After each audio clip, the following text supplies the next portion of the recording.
할렐루야. 네. 서울 마포대교를 혹시 한번 가보셨습니까? 마포대교에 가시면 이 자살을 방지하기 위한 이 생명의 다리 프로젝트라고 하는 그런 일들이 이루어지고 있습니다. 그래서 거기에 보시면 많은 문구들이 거기에 적혀져 있습니다. 어떤 문구가 있냐면 배고프지? 밥 먹었니?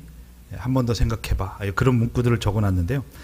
특히 이제 어떤 분이 극단적인 선택을 하려고 마포대교에 섰다가 한 문장을 보고 그가 마음을 돌이킵니다. 어떤 문장이었냐면 당신의 가장 빛나는 순간은 아직 오지 않았습니다 라고 하는 이 글귀를 보고 그가 마음을 돌이켰다는 거죠. 그렇구나. 아직 내 인생도 끝난 것이 아니고 아직 찬란한 빛이 이르지 않았구나 라고 하면서 마음을 돌이키고 돌아갔다라고 하는 그런 이야기가 있다고 합니다. 여러분은 어떤 한마디에 힘을 얻으시고 또 어떤 한마디에 위로를 얻으십니까? 제가 들었던 최고의 위로와 격려의 말이 뭐였냐면 저에게 어떤 분이 그런 말씀 하시더라고요. 제 인생에 딱 한 번 들어본 그런 말입니다.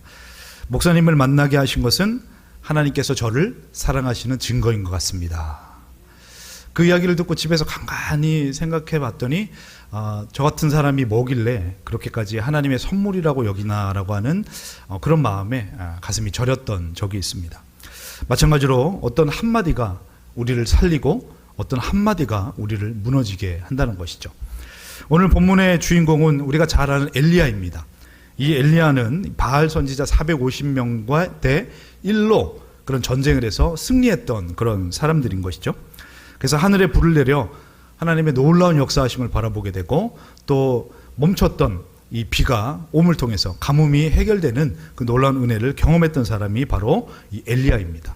그래서 이 엘리야와 이 바알 선지자의 450대 1의 전쟁은 단순한 자존심 싸움이 아니었습니다. 이것은 결국 하나님이 누구이시냐, 누가 정말 여호와이시냐라고 하는 것들을 대결했던 모습을 우리는 볼 수가 있습니다. 당시 북이스라엘은 이 아합과 이세벨이 통치를 하고 있었죠. 이세벨과 이 아합과 이세벨은 바알을 숭배했고요. 이 숭배하는 것을 모든 백성들이 다 할 수 있도록 범국민적으로 이 일들을 진행을 했습니다. 그리고 오늘 본문에서도 살펴보셨듯이 이 바알 섬기는 것을 반대하는 사람들을 다 칼로 쳐 죽였다라고 성경은 말씀을 하고 있습니다. 특히 바알 씨는 가나안 사람들은 이제 농사를 졌기 때문에 이 농경 사회에서 비가 참 중요하지 않습니까? 이 비를 내리는 신이 생명을 주는 진짜 신이다. 그 신이 누구냐? 바알이다라고 그들은 믿고 가르쳤던 것이죠. 근데 아시다시피 하나님은 이미 3년 반이라고 하는 기간 동안 비를 멈추셨습니다. 그리고 이 비를 멈추시고 이 전쟁을 준비하시면서 결국 이 비를 주관하는 것, 다시 말해서 이 인생의 모든 생사와 화복과 모든 것들을 주관하시는 분은 너희 손으로 만들었던 바알이라고 하는 우상이 아니라 살아계신 하나님, 창조주 하나님께서 지금도 다스리고 이끌어 가신다라고 하는 놀라운 선포를 그들에게 하시기 위함이었던 것입니다. 그래서 이 갈멜산의 대결의 핵심은 누가 참 하나님인가, 그리고 참 하나님을 너희는 따르라라고 선포를 하고 있다는 것입니다. 그래서 열왕기상 18장 21절의 말씀에 보시면 엘리야가 모든 백성들에게 이런 얘기를 하고 있습니다. 우리 다 같이 한번 읽어볼까요? 시작. 엘리야가 모든 백성에게 가까이 나아가 이르되 너희가 어느 때까지 둘 사이에서 머뭇머뭇하려느냐. 여호와가 만일 하나님이면 그를 따르고 바알이 만일 하나님이면 그를 따를지니라 하니 백성이 말 한마디도 대답하지 아니하는지라. 아멘. 지금 이스라엘 백성들은요, 하나님을 완전히 버리고 배교한 것이 아닙니다. 이들은 하나님도 섬기고 그리고 바알도 함께 섬기고 있다는 거죠. 하나님에게도 은혜도 받고 그 모자라는 부분을 이 세상에서 말하는 이 바알을 통해서도 내가 다시 두 개로 만족하겠다라고 그들이 그 회색지대에서 머뭇거리고 있다고 성경은 표현을 하고 있다는 것입니다. 이 전쟁 아시다시피 결국 하나님의 승리로 끝나게 되지 않습니까? 하나님께서 놀라운 기적을 통해서 하늘에서 불을 내리십니다. 그리고 비가 내리는 그 놀라운 기적을 통해서 하나님의 엄청난 기적으로 승리하는 모습을 우리는 볼 수 있습니다. 이 얼마나 놀랍고 큰 승리이겠습니까? 근데 이렇게 승리하고 나면 이 바알과 이 아합과 이세벨이 정말 너희가 믿는 하나님, 이 이스라엘의 하나님이 진짜 하나님이구나라고 하며 그들이 두 손 들고 항복하고 돌이키고 끝나면 얼마나 좋겠냐는 거죠. 근데 성경을 보시면 뭐라 그러냐면 이 소식을 들은 이세벨이요, 회개하기는커녕 뭐라고 말씀하고 있냐면 19장 2절의 말씀에 보니까 내일 이맘때 반드시 엘리야 너의 생명을 내가 취하겠다. 나의 신의 이름으로 명하노니 너의 생명을 취하겠다. 여러분 더 쉽게 무슨 얘기입니까? 엘리야를 죽이겠다는 협박을 하고 있다는 것이죠. 그래서 여러분 엘리야의 마음이 어떻겠습니까? 그는 낙심하기 시작합니다. 그는 절망을 하기 시작합니다. 그 엘리야의 마음이 어떻겠습니까? 이런 마음이 아니었을까 한번 축축해 봅니다. 그렇게 내가 하나님의 능력을 경험하고 기적을 경험했음에도 불구하고 내 현실은 바뀌는 게 없구나. 나는 목숨을 걸고 싸웠지만 결국 나 혼자구나. 이제는 더 이상 버틸 힘이 없구나. 그냥 여기서 끝냈으면 좋겠다. 포기했으면 좋겠다. 라고 하는 마음이 바로 엘리야의 마음이었을 것입니다. 그래서 엘리야는 이 어려움이 다가올 때 하나님 앞에 하나님 이 어려움에도 하나님 도와주세요. 내가 이길 수 있도록 힘을 주십시오. 라고 기도하지 않고 사원을 물리고 광야 깊숙이 들어가서 로뎀나무 안에서 잠을 자며 죽기를 기다리는 절망 가운데 있는 것이 오늘 엘리야의 모습이었다는 것이죠. 사랑하는 성도 여러분, 어쩌면 우리의 모습과 동일하지 않나 한번 생각을 해봅니다. 갈멜산에서 뜨거운 믿음과 감격을 가지고 있지만 이 산 아래에서는 우리는 여전히 차가운 현실 속에 우리가 있는 것 같습니다. 갈멜산에서는 하늘에 불을 내려 하나님의 능력의 뜨거움을 받다면 우리 이 땅에서는 여전히 차가운 이세벨의 권세 가운데 우리가 함께 있다는 것을 알 수 있습니다. 어쩌면 이 교회에서 함께 예배하며 훈련하며 뜨거움을 가지고 이 문을 나서는 그 순간 우리 앞에 또 다른 이세벨이 우리를 기다리고 있다는 것이죠. 끝나지 않는 경제적 압박, 무너지는 사랑과의 관계, 그리고 여러분 지친 육아와 직장의 문제, 건강의 문제, 그리고 풀리지 않는 문제, 그리고 반복되는 실패, 그리고 알 수 없는 이 미래에 대한 두려움 등 실마리가 보이지 않고 헝클어진 이 모든 것들이 차가운 현실로 우리 앞에 다가오는 것 같다는 것입니다. 그래서 우리를 낙담하게 만드는 것이죠. 그럼 우리는 어떻게 해야 되겠습니까? 마냥 엘리야처럼 그 낭망하며 잠을 자며 내가 그냥 끝내기를 소망하는 그 가운데 있어야 되겠습니까? 그렇지 않습니다. 오늘 이 본문을 통해서 이 엘리야가 어떻게 이 어려움을 극복했고 그 어려움을 하나님께서 어떻게 도우셨는지를 함께 살펴보도록 하겠습니다. 그 말씀을 살펴보시기 전에 우리가 5절 7절의 말씀을 한번 보시겠습니다. 하나님께서 엘리야를 어떻게 일으키셨는가? 우리 5절 7절 말씀을 다 같이 한번 읽어보겠습니다. 로뎀나무 아래에 누워 자더니 천사가 그를 어루만지며 그에게 이르되 일어나서 먹으라 하는지라. 여호와의 천사가 또 다시 와서 어루만지며 이르되 일어나 먹으라. 내가 갈 길을 다 가지 못할까 하노라 하는지라. 아멘. 여러분 여기서 여러분 두 단어가 있습니다. 찾기 어려우시죠? 네. 그 단어의 뜻이 뭐냐면 어루만지다라는 뜻입니다. 네, 어루만지다. 하나님께서 엘리야를 두 번이나 어루만지시고 먹을 것을 그에게 주시며 힘을 주셨다라고 얘기를 합니다. 이것은 엘리야가요, 내가 힘을 내 가지고 내가 스스로 한번 이겨봐야 되겠다. 아 그래 다시 한번 해보자 라고 해서 엘리야가 다시 회복된 게 아닙니다. 여기에는 무엇이 있었냐면 하나님의 어루만지심이 있었다는 사실입니다. 아멘이십니까? 다니엘서 8장 18절 말씀에서도 이런 말씀을 하고 있어요. 뭐라고 되어 있냐면 그가 내게 말할 때에 내가 얼굴을 땅에 대고 엎드려 깊이 잠들매 그가 나를 어루만지셔서 일으켜 세우시며 라고 얘기를 합니다.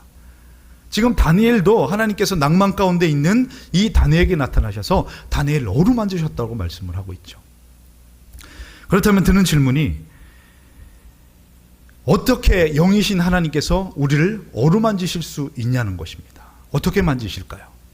우리의 등을 토닥거리시며 우리를 어떻게 안아주시며 우리를 어루만져 주실까요? 그래서 여러분 이 히브리어 단어 이 어루만지다라고 하는 이 단어를 먼저 살펴보는 게 중요합니다. 이 어루만지다라고 하는 이 히브리어 단어가 뜻이 뭐냐, 이 히브리어가 뭐냐면 나가입니다. 나가. 이 나가라고 하는 뜻이 뭐냐면 그냥 원론적으로 만지다, 손을 대다, 그런 뜻을 가지고 있다는 거예요. 근데 여러분, 이 나아가, 만지다라고 하는 이 단어가요, 다른 용도로도 성경에도 쓰입니다. 그 성경이 어디냐면 우리 요나서 3장 6절의 말씀을 한번 읽어보겠습니다. 자, 요나서 3장 6절입니다.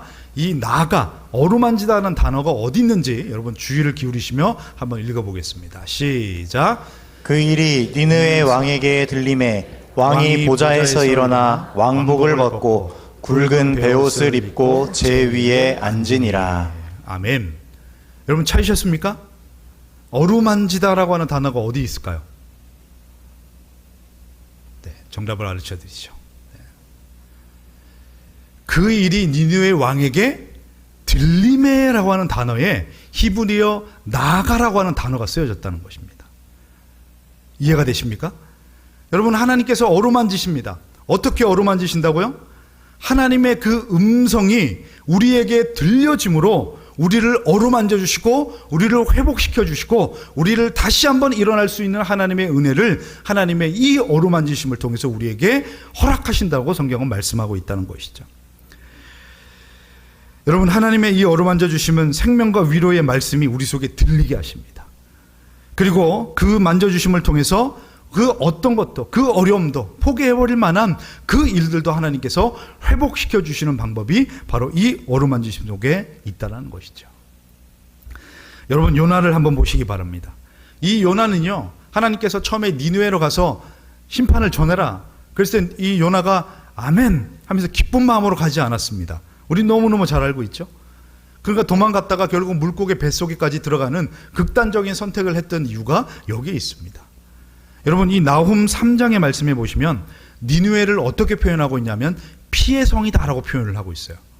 그래서 제가 이 학자들의 역사적 자료를 한번 살펴봤더니 왜 피의 성이라고 얘기를 하냐면 이 니느웨 사람들이 얼마나 잔인하면요, 전쟁을 하면 그냥 그들을 그냥 쉽게 멸하는 게 아닙니다. 좀 죄송한 표현입니다만 그들의 산채로 피부를 벗깁니다. 그리고 목을 잘라서요, 산을 만들고요, 그리고 사람을 나무 막대기에 꽂아서 그렇게 학살을 했다는 거예요. 그리고 여러분, 성적으로 타락하고요, 또 엄청난 우상을 섬겼고요, 그들의 이 정말 못된 나라가 바로 니느웨였다는 것입니다. 근데 이 니느웨가 특히나 이 이스라엘 민족들, 유대 민족들을 괴롭혔던 그런 민족이었다는 거죠. 그래서 이 요나는요, 너무너무 가기 싫었던 거예요. 그래서 가기 싫었던 겁니다.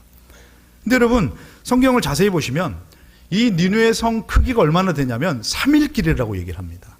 3일 길을 걸어야 다 돌 수 있는 것이 니느웨 성이라고 그래요. 근데 요나서에 보시면 요나가요, 하루를 걷습니다. 그리고 요나가 니느웨 성에서 그들에게 하나님의 메시지를 전할 때 어떻게 전했겠습니까? 한번 상상을 해보시죠. 사랑하는 니느웨 성도 여러분, 하나님은 여러분을 사랑하십니다. 하나님께서 여러분에게 말씀하십니다. 회개하고 돌아오십시오. 그렇게 얘기했을까요? 성경은요, 요나가 이렇게 얘기했다고 되어 있습니다.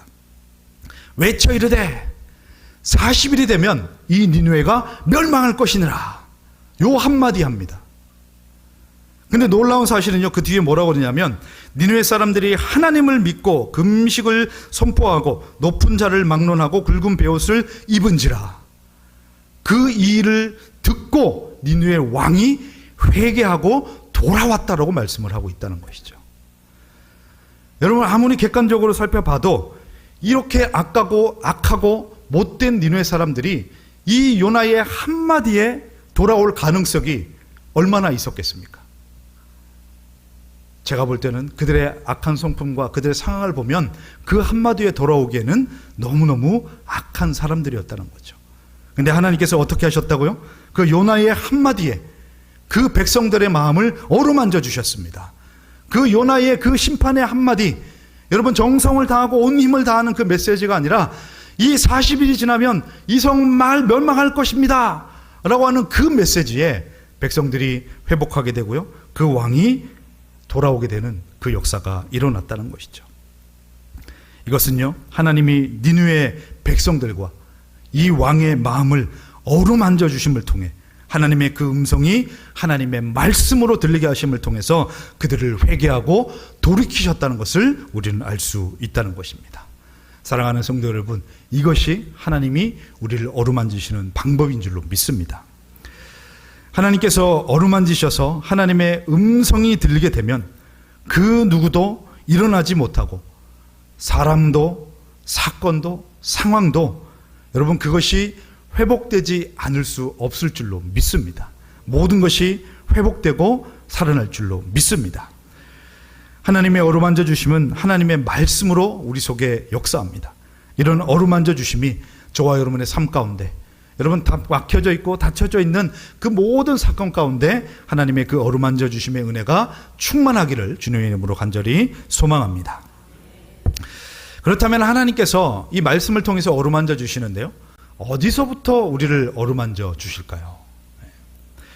우리가 이것을 살펴보기 위해서는 먼저 시편 73편의 말씀을 알아가는 것이 중요합니다. 이 시편 73편의 말씀은요, 아삽이라고 하는 사람이 쓴 시입니다. 이 아삽이요, 어떤 마음으로 썼냐면요, 그 73편에 보시면 그가 갑자기 넘어질 뻔하고 걷다가 미끄러질 뻔한 정도로 놀라고 안타까운 일이 있다라고 이야기를 합니다. 그 이유는 하나님은 이스라엘 백성들 중에 마음이 정결하고 청결해서 하나님을 잘 섬기는 사람에게 복을 주시고, 그렇지 않은 사람들에게는 경고를 주시기 위해서 벌을 주시면 좋을 텐데 그렇지 않다는 거예요.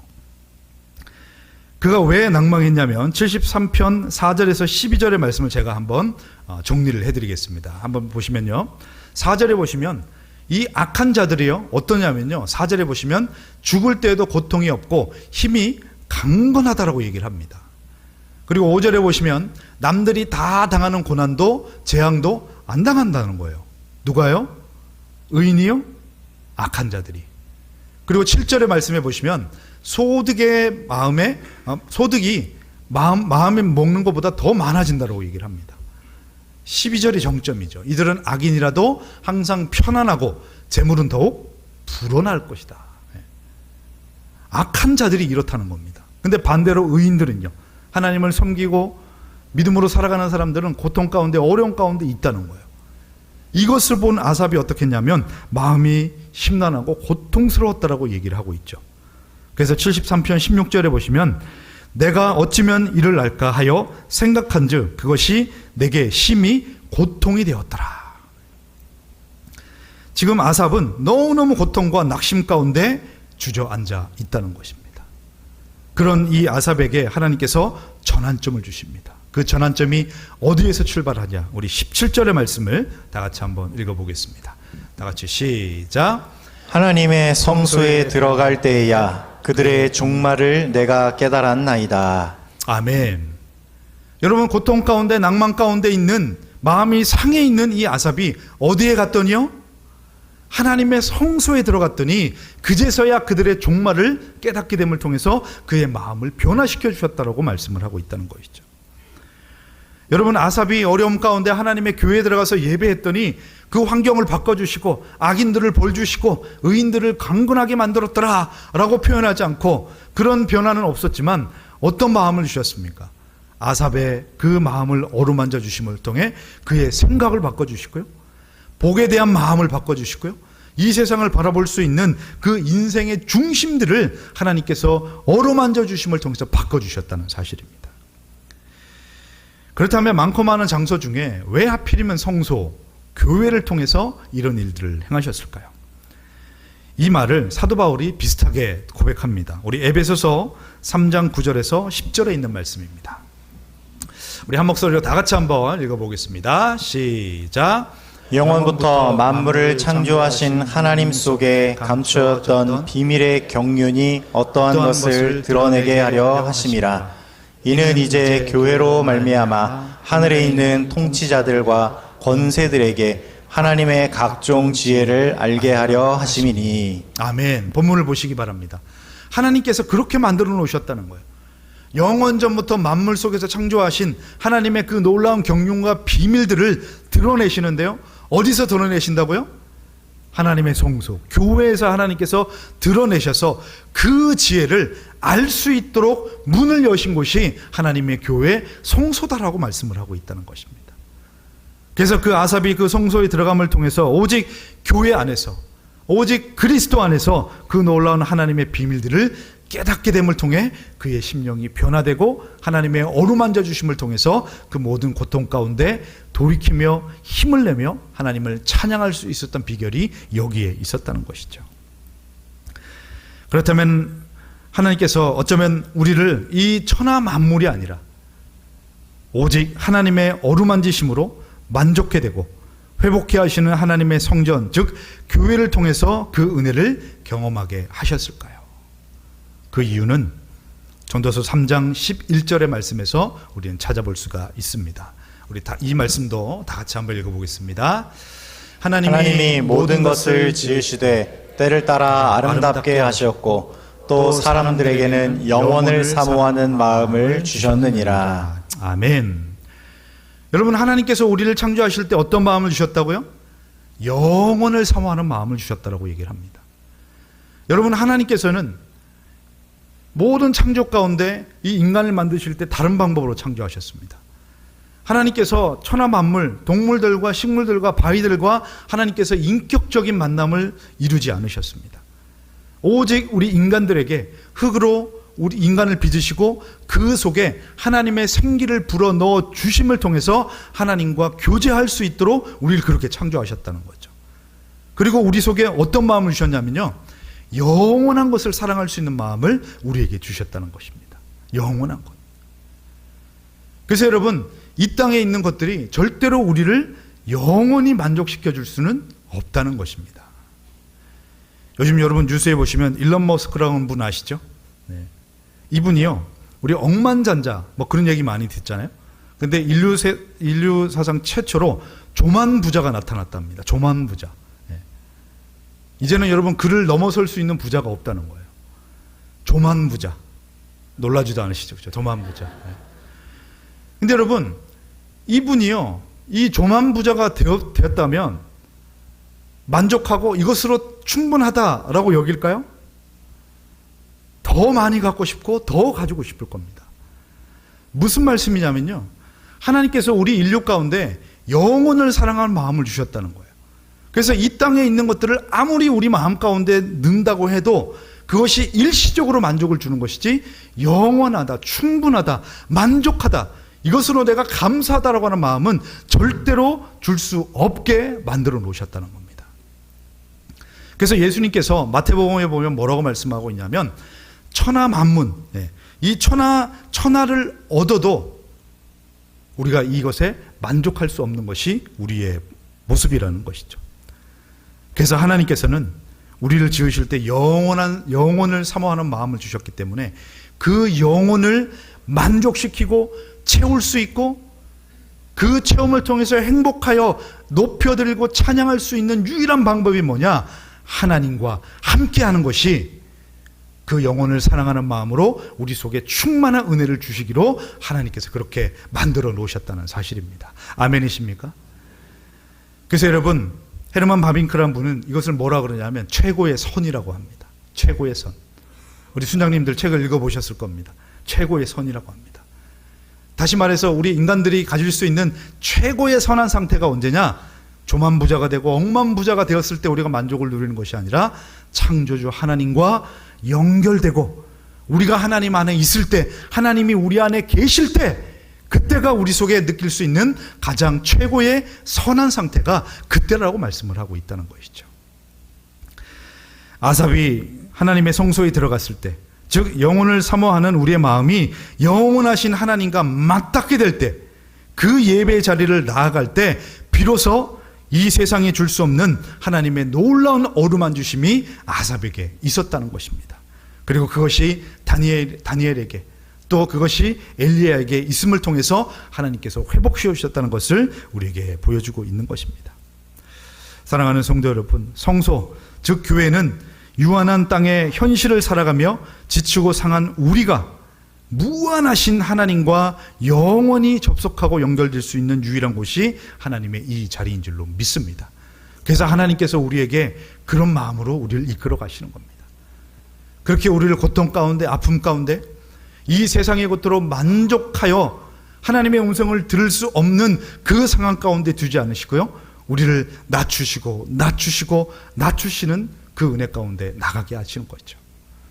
그래서 예수님께서 산상수훈에서 뭐라 그러셨습니까? 심령이 가난하면 천국이 너희 것이다라고 말합니다. 여러분, 심령이 가난한 자들은 정말 내가 가진 것이 없고 내가 어디 기댈 곳이 없고 내가 어디 하나 손을 내밀 곳이 없는, 전혀 내가 도움을 구할 수 없는 그 심령이 가난한 상태가 될 때 우리는 누구를 찾습니까? 하나님을 찾습니다. 그래서 우리가 아무리 부해지고 건강 누리고 우리가 아무리 복된 일이 있어도 산상투훈을 통해서 우리에게 하시는 말씀이 뭡니까? 심령이 가난하여져라. 심령이 가난하여져라. 왜요? 우리 심령이 가난하여져야 하나님의 음성이 우리 속에 하나님의 말씀으로 들리기 때문인 줄로 믿습니다. 그 놀라운 은혜가 우리 속에 있기를 간절히 소망합니다.